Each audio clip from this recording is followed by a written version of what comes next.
এই যে একটু পিছিয়ে গেলাম, পিছিয়ে গিয়ে একটু দেখাই। এই যে এইদিকে পাহাড়, আবার এই যে এইদিকে পাহাড়, ঠিক আছে। এই দুই পাহাড়ের মাঝখান দিয়ে যাচ্ছি। আগে ইট এরিয়া ছিল না, এখন ইট দিয়েছে। তো আসলে পাহাড়ে আসলে এই ইট টিট ভালো লাগে না, ন্যাচারাল যেটা ছিল সেইটাই ভালো লাগে। আমরা দুই পাহাড়ের মাঝখান দিয়ে একটু উপরে উঠে আবার নিচে নামছি, কারণ পাহাড়ের যে গুহা আছে গুহাতে যাচ্ছি। হ্যাঁ, এই যে ডুমুর, এগুলো বন্য ডুমুর, এগুলো পাকলে অনেক সুন্দর লাগে। ডুমুর, হ্যাঁ, ভাজি খাওয়া যায়, চচ্চড়ি খাওয়া যায়। ডুমুর খুবই উপকারী, খুবই উপকারী, যা বলে শেষ করা যাবে না।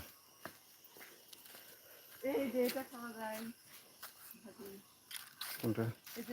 ওই যে এটা, এটা আমাদের ছোট থাকতে দেখেছি, কিন্তু এখন আর পাই না। এই যে এটা খাওয়া যায় ভাজি, কুমললতা বলে বাঙালিরা। কুমললতা, সেইগুলো কুমললতা ভাজি, হ্যাঁ হ্যাঁ হ্যাঁ, ওটা কাঁচাও খাওয়া যায়, এই নাও কচিটা। দেখো, দেখাও। ও দেখাবো। এই কুমললতা কুমললতা, এটা ভাজি খুবই খায়, উপকারী। আদিবাসীরাও খায়।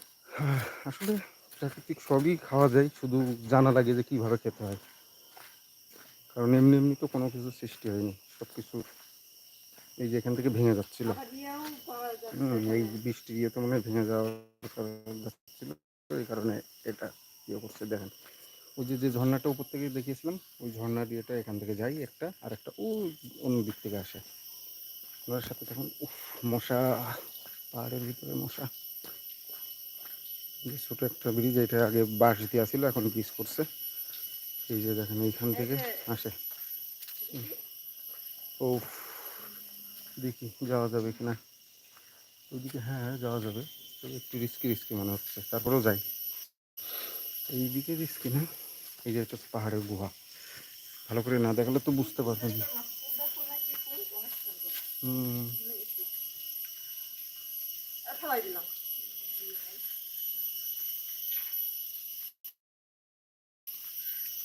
এই যে ক্যামেরা উঁচু করছি, কত উঁচু, আমরা নিচে নামছি, ঝর্নার কাছে যাচ্ছি।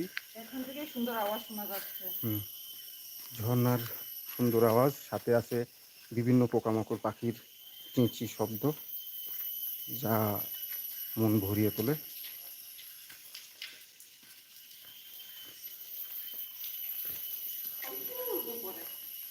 হ্যাঁ, এইটাই অল্প অল্প পড়ে, ওইটাই বেশি পড়ে।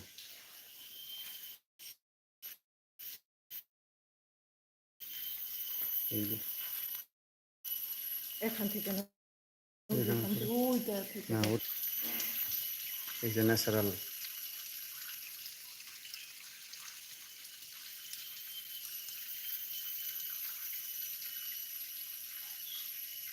জুম করে দেখালাম, এখন জুম আউট করি। এই যে এইটুকু হয়েছে জল, এই যে এখান থেকে যাচ্ছে সোয়ে সোয়ে। আচ্ছা, এর ভিতর থেকে মনে হয় একটা ইয়ে হয়েছে। আমি এই দিক দিয়ে যাওয়ার কথা ছিল, আগের বার দেখেছিলাম। এখন আমরা যাচ্ছি, এটা তো একটা ঝর্ণা, এর ভিতরে আরও গভীরে যাচ্ছি। সেটা এই যে এখান দিয়ে যায়। এই যে এটা হচ্ছে দরিয়ানগর, কক্সবাজার। স্লিপ করবে না তো? হ্যাঁ, আমি একে একে ভয় পাই।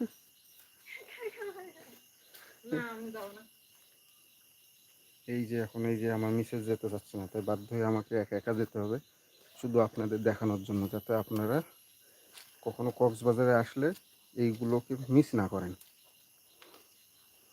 এই যে এই ঝর্ণাটা এই দিক দিয়ে গেছে, এই যে বৃষ্টির কারণে মনে হয় ভেঙে গেছে এটা।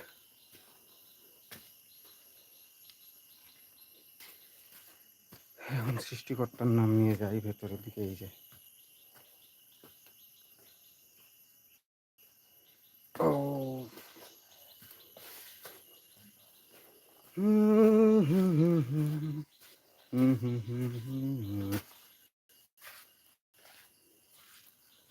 যাচ্ছি।